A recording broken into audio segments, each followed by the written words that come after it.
Good morning, everyone. I am Chandan Yadav, the owner of English by Chandan Yadav. It is my YouTube channel name. If you have not subscribed my channel yet, go and first subscribe my channel for latest video. Today, the class is based on modal verb. I taught you yesterday modal verb must, used to, and should also. It is the next class. This is the next class of modal verb. Let's start our modal verb chapter and which is based on some different uses. Don't forget to share it and also comment. Let's start our today class. Yesterday I gave you three homework to do it. Where is error and what will be correction? So the answer is here. The first sentence is one dash forgive those who are sorry for this deeds. कल मैंने आपको तीन homework करने को दिए हुए थे जिसमें से आपको ये बताना था कि क्या गलती है और उसके करेक्शन क्या होगा। आपको पता है कि मॉडल ऑफ चैप्टर चल रहा है और ये आज की 14वीं क्लास है। इससे पहले 13 वीडियो आ चुकी हैं। ध्यान रखिए, इतना लंबा मैंने मॉडल ऑफ को ले जा रहा हूँ तो आपको एक एक बारीकियां मॉडल ऑफ में क्या है आपको पता होना चाहिए। अगर मैं चाहूँ तो एक वीडियो में पूरा मॉडल ऑफ समाप्त हो सकता है, लेकिन आपको धीरे धीरे स्टेप बाय स्टेप बताना मेरा काम है। यानी कि आप कंप्लीट सीरीज पढ़ रहे हो मॉडल वर्ब की, तो एक ही क्लास में ये बता पाना थोड़ा असंभव है। तो अपना पेशेंस धैर्य बनाए रखिए और अपने चैनल को, ये आपका ही चैनल है, आप अपना खूब प्रेम बरसाइए और जहां तक हो सके इसको शेयर करिए।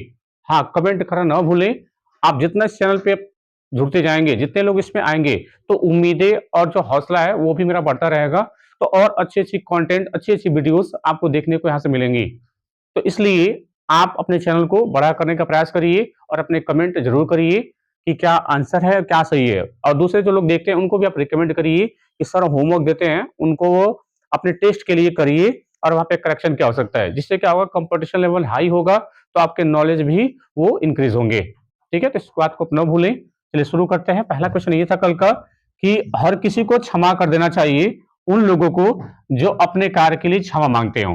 तो मैंने आपको कल ये बताया था कि शुड, ऑट और मस्ट, इनका यूज हम कब करते हैं। तो देखिए, सेंटेंस पढ़ने से क्या समझ में आ रहा है कि हर किसी को उन लोगों को क्षमा कर देना चाहिए जो अपने कार्य के लिए क्षमा मांगते हो। तो बताइए, क्या ये जनरल एडवाइस है या केवल एक पर्टिकुलर एडवाइस है।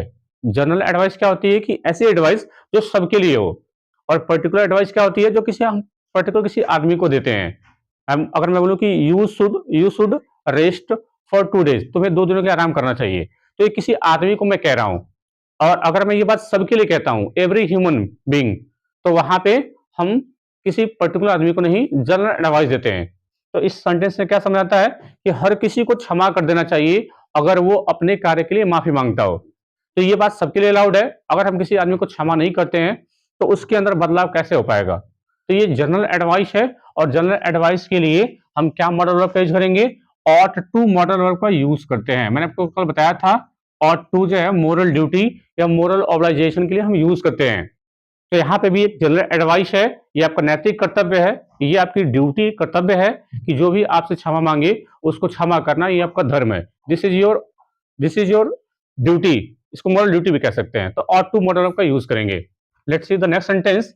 ही dash be made to answer for his crime. उसे अपने क्राइम के लिए जवाब देना चाहिए। अब देखिए, मैं किसी को सलाह नहीं दे रहा हूं, ये हाई लेवल की एडवाइस है।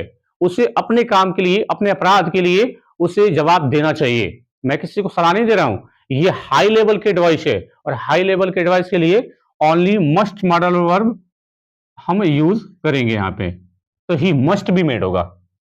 तो और आखिरी सेंटेंस कल क्या क्या होमवर्क था, Arun dash exercise every day for his health. Arun को अपने स्वास्थ्य के लिए प्रतिदिन एक्सरसाइज करना चाहिए। अब बताइए, क्या ये मैं किसी पर्टिकुलर आदमी को एडवाइस दे रहा हूं या जनरल एडवाइस है। देखिए, अगर ये जनरल एडवाइस होती तो यहाँ पे किसी पर्टिकुलर आदमी का नाम नहीं होता।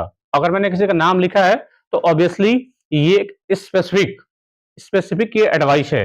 अगर मैं यही से चाहूं तो अरुण को हटा करके अगर मैं यहाँ पे एवरीवन लिख देता, है ना, यहां मैं एवरीवन लिख देता, तब ये सबके लिए एडवाइस हो जाती, तब ये जनरल एडवाइस हो जाती। तो यहाँ पे हम ऑट टू वर्ड का भी यूज कर सकते हैं, शुड का भी काम चल जाएगा।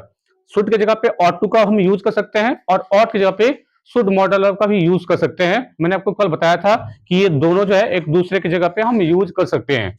तो यहाँ पे अगर एवरीवन होगा तभी भी आप ऑट टू का यूज कर लेंगे, क्योंकि ये मॉरल ड्यूटी है और सबके लिए जनरल एडवाइस है, तो ऑट टू और शुड दोनों का हम यूज कर सकते हैं। लेकिन अगर मैं केवल पर्टिकुलर आदमी कह रहा हूं तो यहाँ पे केवल केवल शुड मॉडल वर्ब का हम यूज करेंगे। चलिए, ये था होमवर्क कल का। आइए शुरू करते हैं आज का अपना class. The question is someone ought to inform the principal. किसी को प्रिंसिपल को इन्फॉर्म कर देना चाहिए एट वंस, यानी तुरंत, after the annual function was over. कह रहा है कि अगर एनुअल फंक्शन ओवर हो गया था तो किसी को क्या करना चाहिए था, प्रिंसिपल को इन्फॉर्म कर देना चाहिए था।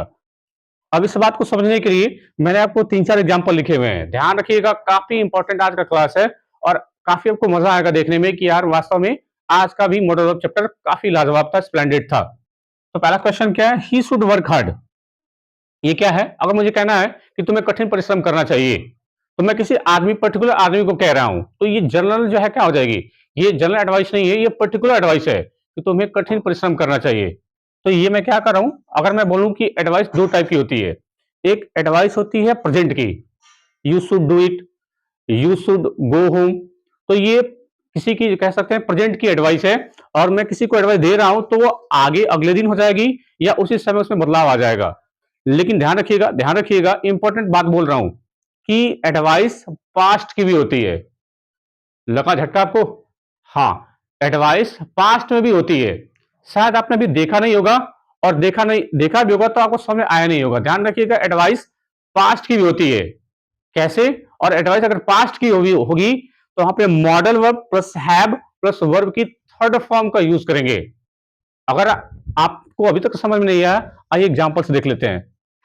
अगर मैं सेंटेंस लिखा हूं कि ही शुड वर्क हार्ड, उसे कठिन परिश्रम करना चाहिए, तो मैंने मॉडल वर्ब प्लस वर्ब की बेस फॉर्म का यूज कर लिया। Modal verb plus base form की मैंने यूज कर लिया। ये केवल क्या है, ये पर्टिकुलर एडवाइस है। He should work hard last year, उसे कठिन परिश्रम करना चाहिए लास्ट ईयर। अब देखिए सेंटेंस बिल्कुल वही है, लेकिन लास्ट में मैंने क्या कर दिया है, मैंने पास्ट का टाइम मेंशन कर दिया है। उसे पिछले साल कठिन परिश्रम करना चाहिए, यानी ये काम हो चुका है ना, यानी ये काम हो चुका है। एडवाइस ये पास्ट की है, इसका मतलब उसे पिछले साल कठिन परिश्रम करना चाहिए था, मतलब उसने ये किया नहीं था। ही, सॉरी, बट लिख देंगे, बट ही डिडंट, है ना, लेकिन उसने कठिन परिश्रम किया नहीं था, इसका मतलब ये हो जाएगा। यानी ये काम जब हम यूज करते हैं, जब यहाँ पे हमें किसी इस चीज का उल्टा रिएक्शन देना हो, तो हम इस समय जो है यहाँ पे modal verb plus have plus verb की थर्ड फॉर्म का यूज करते हैं। देखिए शुड लिखा हुआ है, ये काम पिछले साल का है, पास का टाइम है, तो मॉडल वर्ब प्लस हैव और प्लस वर्ब की क्या करेंगे, थर्ड फॉर्म का यूज कर लेंगे। ध्यान रखिएगा, जब कभी भी पास्ट के में एडवाइस देनी हो और पास्ट का टाइम मेंशन, देखिए पास्ट का टाइम मेंशन रहेगा तभी आपको पता चल पाएगा कि ये पास्ट की एडवाइस है। सेंटेंस देखिए बिल्कुल दोनों सेम है, लेकिन इस वाले में पास्ट का टाइम मेंशन नहीं है, मतलब ये प्रेजेंट की एडवाइस है। लेकिन यहाँ पे टाइम मेंशन है, इसका मतलब ये दिखा रहा है कि ये पास्ट की एडवाइस है। तो हमें पास्ट की एडवाइस को लिखना हो तो modal verb plus have plus verb की थर्ड फॉर्म करेंगे, इसका मतलब ये काम हुआ नहीं था। ठीक है, एक और सेंटेंस देखिए, you ought to return home after the class। ये आफ्टर द क्लास का मतलब क्लास खत्म होने के बाद, यहाँ पे वाज ओवर लिखना चाहिए था, लेकिन सेंटेंस के मीनिंग से ये समझ आ जाएगा कि यहाँ लिखने की जरूरत नहीं है। यानी क्लास के बाद तुम्हें क्या करना चाहिए था, घर वापस आ जाना चाहिए था। यानी ये काम क्या दिखाता है कि पास्ट का टाइम दिया हुआ है, और अगर पास्ट का टाइम दिया हुआ है तो ought to का ध्यान रखिएगा, ought to और should आप दोनों को एक के बदले आप यूज कर सकते हो, इन्हें एक्सचेंज कर सकते हो। तो यहाँ पे ought to बिल्कुल सही है, ऐसा नहीं कि यहाँ पे मस्ट कर देंगे। यहाँ पे शुड से भी सही है और ought to मॉडल वो भी सही है। ought to का यूज हम मॉरल एडवाइस के लिए करते हैं, मॉरल एडवाइस के लिए करते हैं, और ought to का हम यूज है शुड के जगह पे भी कर सकते हैं। तो you ought to return home after the class, तुम्हें क्लास के बाद घर वापस आ जाना चाहिए था। पास्ट का टाइम मेंशन है, तो क्या करेंगे, मॉडल वर्ब प्लस क्या करेंगे, हैव, और प्लस वर्ब की क्या करेंगे, थर्ड फॉर्म का हम यूज कर लेंगे। अब ये सेंटेंस हो जाएगा आपका बिल्कुल सही। ठीक है, एक और सेंटेंस देखिए, यू शुड डू इट, तुम्हें ये काम करना चाहिए, तो ये एडवाइस हो जाएगी प्रेजेंट की। अगर मैं बोलूं कि you should have done it, sentence वही है, मैंने शुड मॉडल के साथ हैव थर्ड फॉर्म लगा दिया है, इसका मतलब क्या हो जाएगा, तुम्हें कठिन परिश्रम करना चाहिए था लेकिन तुमने किया नहीं, तो इसका मतलब क्या हो जाएगा, बट यू डिडंट, लेकिन तुमने किया नहीं। तो जब हम मॉडल ऑफ अगर मॉडल ऑफ प्लस है प्लस थर्ड फॉर्म का अगर हम स्ट्रक्चर का यूज करते हैं, इसका मतलब ये एडवाइस पास्ट की है, इसका मतलब ये काम हुआ नहीं था। तो ये उल्टा रिएक्शन देने के लिए हम यूज करते हैं। अब आइए क्वेश्चन पे। अगर आपने इतना समझ लिया होगा तो अब इसका आंसर भी आप कर पाओगे। Someone ought to inform the principal, किसी को प्रिंसिपल को इन्फॉर्म कर देना चाहिए था तुरंत after the annual function was over. ये क्या लिखा हुआ है कि एनुअल फंक्शन समाप्त हो गया था तो किसी को इन्फॉर्म कर देना चाहिए था। तो अगर पास का टाइम मेंशन है तो यहाँ पे एक्शन क्या करेंगे, और टू तो अपनी जगह पे रहेगी, मॉडल ऑफ हैव और प्लस वर्ब की क्या करेंगे, वर्ब की थर्ड फॉर्म का यूज कर लेंगे, तो ये हो जाएगा इनफॉर्मेड। आया समझ में आपको? अब देखिए इसी तरीके से आपको मैंने 2 क्वेश्चन दिए करने को। ये आज का होमवर्क, आप इसे एरर पता करिए कहाँ पे एरर है and what should be correction error. Correction क्या होगा वो लिखिए और अपना नाम जरूर भेजना न भूले। कैसा लगा कमेंट बॉक्स में जरूर बताइएगा और दोस्तों तक भी शेयर करिए और बाकी दूर दूर तक वीडियो को फैलाइए ताकि सबके पास पता चल पाए कि हाँ मॉडल ऑफ ऐसे भी पढ़ाया जाता है। आज के लिए इतना ही। Thanks for watching.